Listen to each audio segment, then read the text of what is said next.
a média chega a 12 gramas, por conseguinte, mais de 2 vezes aquilo que é preconizado. Entre a população de hipertensos, 50% são sensíveis ao sal. Isso significa que mesmo eles sendo tratados corretamente pelos seus clínicos ou cardiologistas ou nefrologistas, ainda eles vão ter pressão descontrolada se aumentarem a ingestão de sal. Marcelo chegou.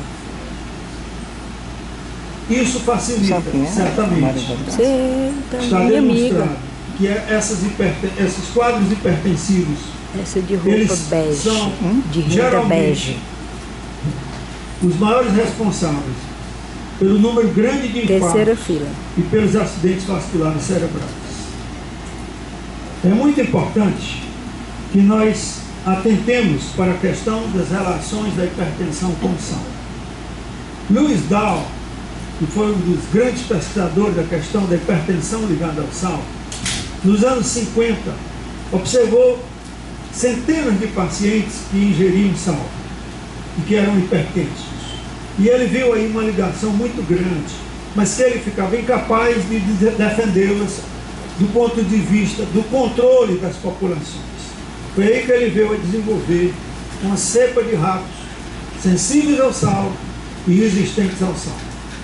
Aqui no Ceará, nós acabamos de importar dos Estados Unidos de uma firma que desenvolve várias cepas dessa natureza, esses ratos Dow.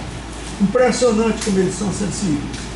Você alimenta com sal, só 1% de sal por dia na água do bebê. Em 6 dias eles estão completamente hipertensos. A pressão sai de 110 e fica uma pressão média de aproximadamente 180 a 190. Não há diferenças grandes quando a gente compara com as recentes estatísticas em todo o mundo e a gente tenta associar de que maneira as comunidades, do ponto de vista da saúde pública, estão sendo orientadas para diminuir o sal. Do ponto de vista de algumas aventuras gastronômicas, como feijoadas, paneladas, buchadas, sarapatel, chega-se a ter mais de 50 gramas de sal por refeição. Mas muitos alimentos inocentes, Eu não como gosto de sal, pãozinho, não. que muitos de nós acabamos de comer, e quase sempre nessas reuniões estamos ali a degustá-los, com um pouco de café, um pouco de leite, às vezes apenas água. Esse nosso pãozinho foi feita uma pesquisa recente e apresentada num dos resumos da Sociedade Brasileira de Cardiologia. E eles chegaram às conclusões muito interessantes.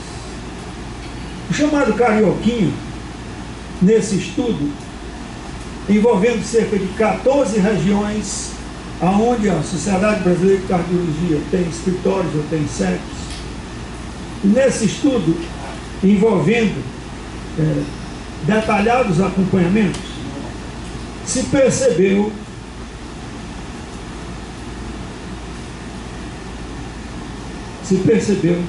nessas 14 regionais que a quantidade de sal no preparo desses carioquinhos variava de 8 gramas até 50 gramas por quilo de massa para preparar os pães. Lembrando que cada quilo de massa de carioquinha gera cerca de 8 carioquinhos, 8 unidades. Por conseguinte, se uma pessoa come 2, 3, 4 carioquinhos por dia, e muita gente come isso, essas pessoas estão transpondo a linha limite de consumo de sal. É muito importante que a gente se aperceba de que se uma pessoa come 3 gramas de sal por dia, só de carioquinhas, porque em cada carioquinho vem cerca de 1 grama de sal, se ele for preparado a partir da massa mínima geral, que é cerca de 8 gramas por quilo. Então, são 8 carioquinhas e dá exatamente 1 grama. Quer dizer, uma pessoa que come 3 carioquinhas por dia, ela está acrescendo a sua dieta de sal 3 gramas. Às vezes até 4, porque vem sanduíches, E no sanduíche tem um pão, que tem um sal. Por que essa discrepância no fabrico do nosso absolutamente inocente carioquinha? Porque não há controle. No levantamento que foi feito,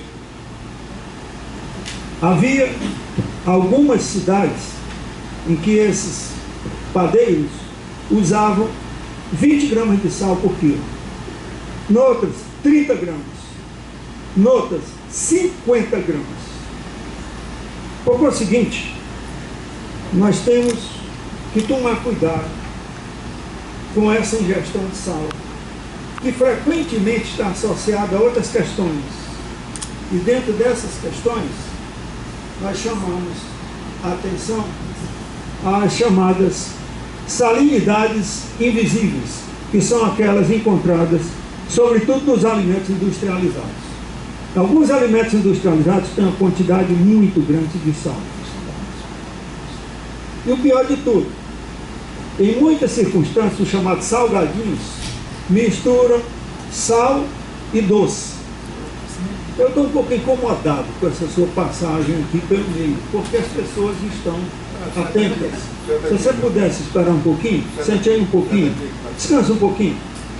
Então,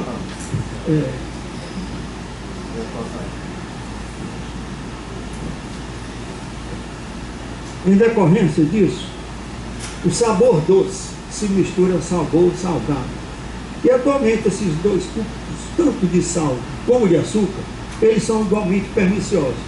Quanto mais quando se mistura os dois. Recomenda-se a leitura de todos os rótulos, porque os rótulos hoje, obrigatoriamente, eles têm a quantidade de cloreto de sódio que existe naquela composição. Por regiões e estados, o Rio Grande do Norte teve a menor média de sal avaliada na cozinha dos padeiros, cerca de 8 a 20 gramas de sal. O Mato Grosso, de 10 a 25 gramas de sal.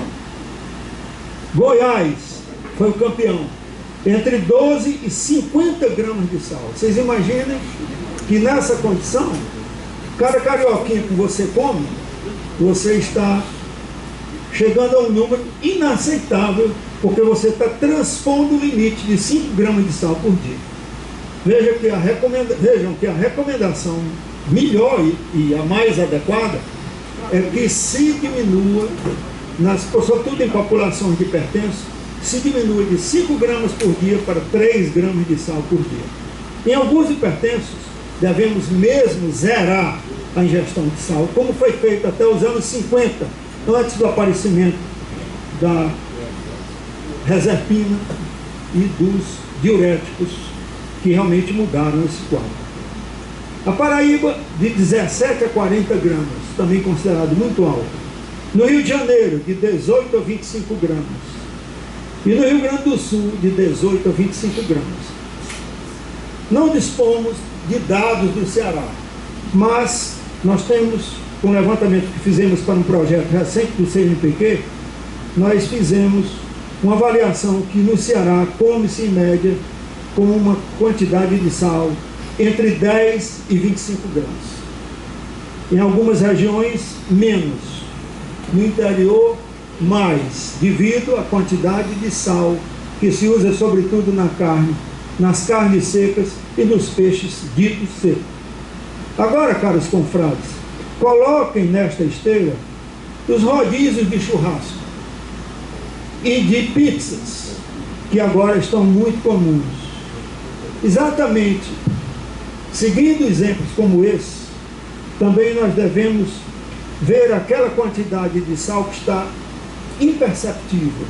Por exemplo, aonde há um sabor de frango, em salgadinhos que não tem frango, mas eles são colocados com porções de substância que contém glutamato de sódio. O glutamato de sódio ele dá um gosto e um cheiro muito parecido com o de frango.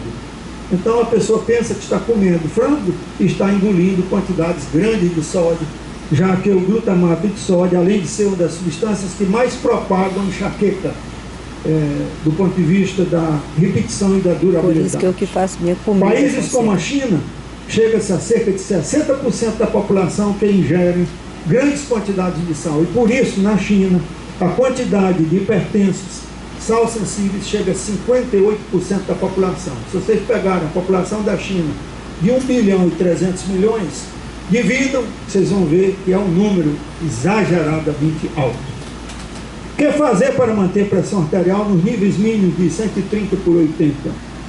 É virtualmente impossível a obtenção desses valores quando as pessoas estão ingerindo grandes quantidades de sal. É preciso muitos e muitos movimentos e muitas campanhas no sentido de que a saúde pública seja mais educativa para a questão do sal. Muito obrigado.